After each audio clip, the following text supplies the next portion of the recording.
Cancer আক্রান্তদের জন্যই চুলদান করলো এক ছাত্রী। বাবা মার কাছে শুনেছি ক্যান্সার আক্রান্ত মানুষদের চুল পড়ে যায়, সেজন্য আমি ভাবলাম আমার তো বড় বড় চুল আছে, যদি কিছুটা কেটে তাদের সাহায্য করতে পারি। এমনই কথা শোনা গেল সোনারপুরের বাসিন্দা ষষ্ঠ শ্রেণীর এক ছাত্রীর গলায়। ক্যান্সার আক্রান্তদের চুল না থাকলে তাদের মন খারাপ হয়ে যায়। এই ভাবনা থেকে ক্যান্সার আক্রান্তদের জন্য নিজের চুল দান করলেন সোনারপুরের বাসিন্দা ষষ্ঠ শ্রেণীর ছাত্রী অস্মিতা দাস। আরও ছোট অবস্থায় চোখের সামনে জেঠুর মাথার চুল না থাকা দেখে বহুবার প্রশ্ন করেছিলেন, কেন চুল নেই। ক্যান্সারে আক্রান্ত হয়ে বছর দুয়েক আগে মারা যান জেঠু। বাবা মায়ের কাছে ছোট অস্মিতা শুনেছিল ক্যান্সার হলে মাথার সব চুল পড়ে যায়। অস্মিতার মা সুমিতা দাস জানান, ছোটবেলা থেকেই অস্মিতার চুল বড়, বারবার কাটার কথা বলা হলেও সে রাজি হচ্ছিল না।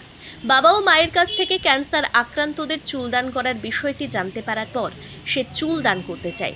যদিও সেই সময় খুব একটা বড় ছিল না অস্মিতার চুল আরও খানিকটা বড় হতেই তা কেটে ফেলে অস্মিতা। তারপর সেই চুল কুরিয়ার করে হেয়ার ডোনেশন ওয়েস্ট বেঙ্গলের ঠিকানায় পাঠিয়ে দিয়েছে অস্মিতা।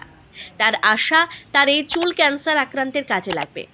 অস্মিতার মা সুমিতা দেবী সাংবাদিককে জানান, ওর এত বড় বড় চুল হয়ে গিয়েছিল, চুল কাটতে চাইছিল না।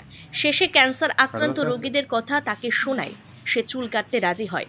প্রায় 2-3 বছর পর অস্মিতার চুল কেটে ক্যান্সার আক্রান্ত রোগীদের দান করল। বাইট অস্মিতা দাস, ছাত্রী, মা সুমিতা দাস। আমি আমার মা বাবার কাছ থেকে জেনেছিলাম যে যারা ক্যান্সারে আক্রান্ত হয় তাদের চুল পড়ে যায় নানা রকম ওষুধের কারণে। তো তাই জন্য ভেবেছিলাম আমার এত বড় চুল আছে, তো আমি যদি চুলটা কেটে তাদেরকে দিয়ে দিই তাদেরও তো সাহায্য হবে। তাদের মন খারাপ হয়ে যায় যে তাদের কেন চুল থাকে না, তাই জন্য তাদের একটু সাহায্য করার জন্য আমার এই চিন্তা করলাম।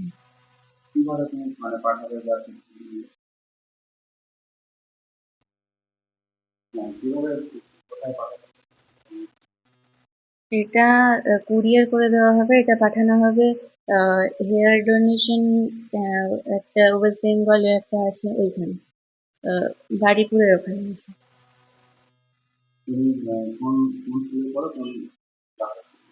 আমি ক্লাস 6-এ পড়ি, লায়েন্স কালেক্টর গ্রেটার বিদ্যা মন্দির স্কুলে। আমার নাম অস্মিতা দাস। ওর সিদ্ধান্তটা আসলে ওর চুল খুব বড় ছিল, সে কাটানোর চেষ্টা চলছিল, কিন্তু ও কিছুতেই রাজি হবে না। তো এইসব করে যখন ওকে আমি এই সমস্ত ব্যাপারগুলো বললাম যে ক্যান্সার পেশেন্টরা নানাভাবে অসুখে ভুগছে, যখন তাদের ওষুধের কারণে তাদের সব চুল পড়ে যাচ্ছে, তারা বিব্রত বোধ করছে সেই চুল পড়া অবস্থায় নিজেদেরকে দেখতে। তখন ও বললো তাহলে কি করা যায়। ও বললো, আমি তখন ওকে বলেছিলাম যে এরকম উইগ বানানো হয় ন্যাচারাল চুল দিয়ে, তো আমাদের যাদের বড় চুল আমরা যদি দিই, ডোনেট করি, তাহলে উইগ বানাতে সুবিধা হয়, এবার তারা সেগুলো ইউজ করতে পারে ক্যান্সার পেশেন্ট যারা। তো এটা বলার পর ও বললো, মা তাহলে আমি দেবো।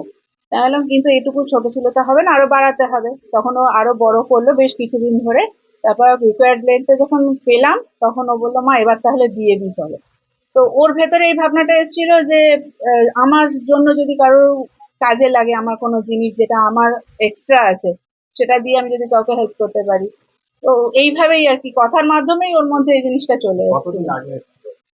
ও তখন ওর জেঠুকে দেখেছিল ক্যান্সারে যখন ভুগবে, তখন ও বলেছিল জেঠুর চুলগুলো কেন এরকম হয়ে যাচ্ছে। তাও ধরুন 2-3 বছর আগে থেকে ওর মধ্যে এই চিন্তা ভাবনা গুলো আসছে। এখনো 6-এ। আমার নাম সুমিতা দাস।